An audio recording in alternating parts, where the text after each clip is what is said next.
Hi and welcome to ThePrint. My name is Karanjeet Kaur and I'm a writer and an editor. The question we are asking today is, what's up with Gurugram? For days now, Gurugram's society WhatsApp groups and Reddit forums have buzzed with a slow rising panic. The domestic workers have vanished. The cooks, the nannies, the food delivery executives, the sanitation workers, people who form the invisible army that keeps Gurgaon functioning, are no longer there. They have fled in terror of the crackdown on illegal Bangladeshi immigrants.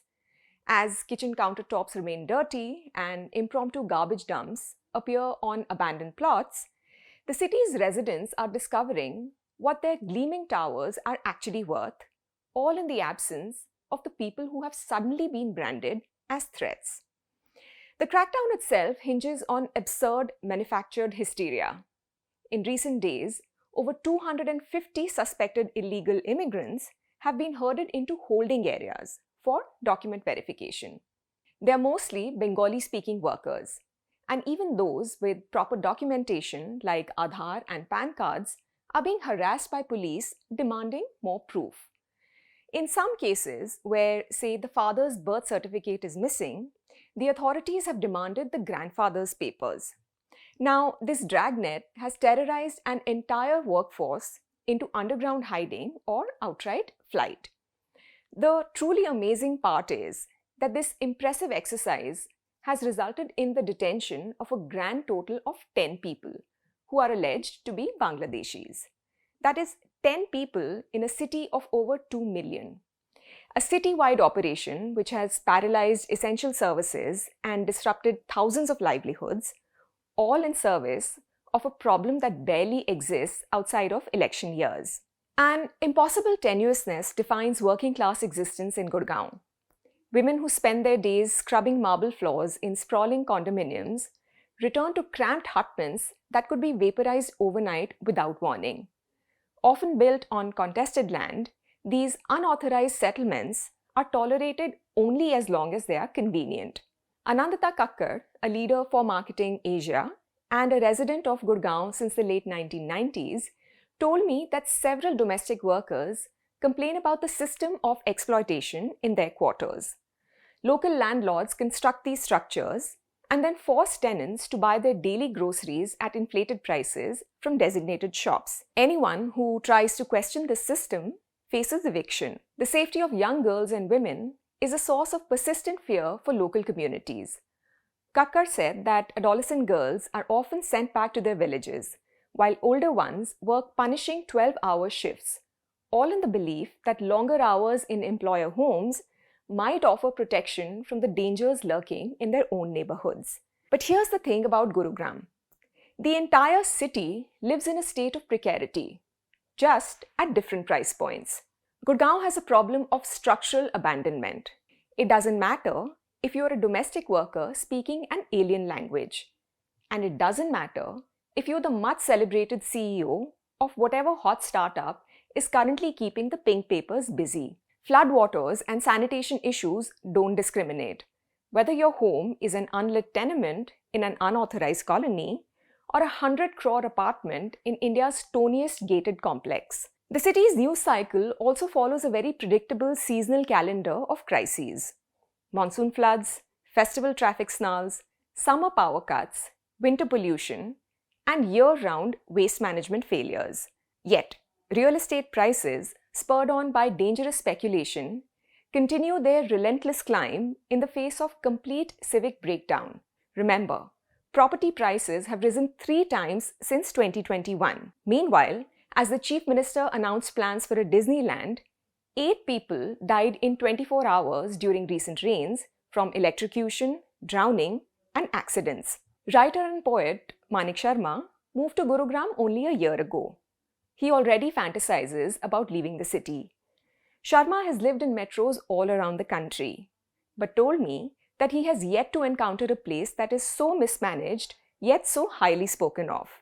In the last few weeks in Sector 56, where Sharma resides, sewage was overflowing everywhere. He told me, "They used to say in my village that during an election, all broken roads get fixed. That does not hold true for Gurugram, where assembly and municipal elections have come and gone. You'd be hard-pressed to find public hospitals and functioning public toilets.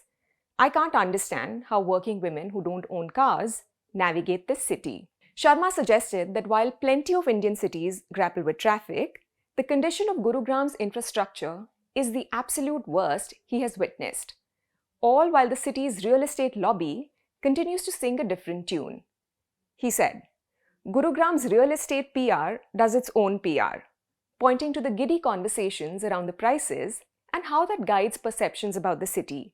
Sharma added, what anchors the city other than the price of a DLF Camellia's apartment, thekas at every corner, fancy cars and a Sony Live show? My respect for Noida has grown tenfold. This shared precarity is the inevitable outcome of a city designed around extraction. You only have to look at its foundational mythology to understand this. In the 1980s, KP Singh of DLF India pioneered the template for India's private city making. In the 2019 book, Planning the Millennium City, The Politics of Placemaking in Gurugram, India, Shoshana Ruth Goldstein writes, to assemble the roughly 3,500 acres he initially planned for his group housing projects, Singh and his associates dealt with nearly 700 families. His pitch involved harnessing the wasteland narrative, convincing farmers that their land was underproductive. If they sold to him, he would arrange for them to get a larger plot further out in the district or in Rajasthan with a better agricultural yield. Now, KP Singh, along with Sushil Ansal of Ansal Builders and Ramesh Chandra of Unitech, which are two of Gurugram's largest builders, lobbied for extensive changes to town planning laws.